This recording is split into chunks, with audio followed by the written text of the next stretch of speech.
தலைவன் இருக்கிற இடத்துக்கு பேர் கோயில், தலைவன் உலாவற இடத்துக்கு பேர் ஆலயம்.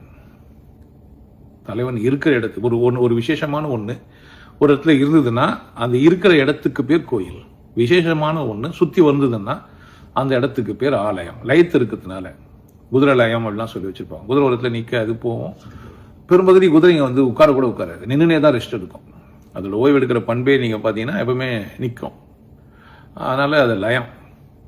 ஆன்மா அல்லது மனம் உள்ள வந்து இந்த உடம்பு முழுசுமே லயிச்சிருக்குது. அதனால இது ஆலயம், உடல் முழுசுமா. ஆனால் சில இடத்துல மட்டும்தான் மையம் கொண்டு இருக்குது, அந்த இடத்துக்கு பேர் கோயில்.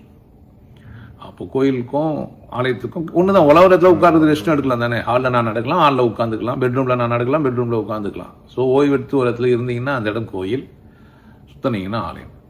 நீங்கள் ஒரு நடமாடும் ஆலயம் இல்லை நடமாடுகின்ற கோயில். ஒரு மனித உடல் ரொம்ப விசேஷமானது. அந்த உடலுக்கு இன்னொரு பேர் தான் யோகக்குடில்.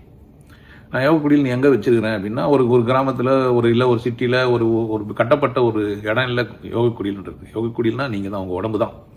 யோகம் அடைகிறதுக்கான ஒரு வீடு இது. கோயில்னு அவங்க அந்த காலத்தில் சொன்னாங்க. இறைவன் உலாவரான்றதுனால ஆலயம்னு சொன்னாங்க. என்னோட புரிதல் இருந்து யோகக்குடில்னு பேர் வச்சுக்கிறேன். ஸோ யோகக்குடில்னு ஒரு கம்பெனி மாதிரியும் ஆரம்பிச்சுக்கிறேன். அதாவது ட்ரஸ்ட் ஆரம்பிச்சுக்கிறேன். முதல்ல கம்பெனி ஆரம்பிச்சு எடுத்துட்டு ட்ரஸ்ட் போட்டேன். ஸோ யோகக்குடில்னாலும் கோயில்னாலும் ஆலயம்னாலும் உடம்பு தான். ஆனால் உடம்புல நீங்கள் விழித்து கொண்டு இருக்கும்போது உங்கள் உடம்புக்கு பேர் ஆலயம். நீங்கள் விழித்து நிற்கிறீங்க, தூங்குறீங்க, அப்போது அந்த உடம்புக்கு பேர் கோயில். அப்போது ரெண்டுக்குமே சேர்ந்த மாதிரி யோகக்குடில் நான் வச்சுக்கிறேன். விருப்பம்னா ஒன்றும் இல்லை, பேரில் என்ன இல்லை. பட் உங்கள் உடல் ஒரு விசேஷம்.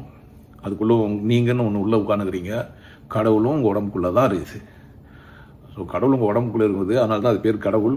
கடத்துக்குள்ளே இருக்கிறதுனால அதை உணர்றதுக்கான ஒரு பயிற்சி தான் யோக சாதனை. அதை அடைய முடியுன்ற ஒரு குடில் தான் யோக குடில்.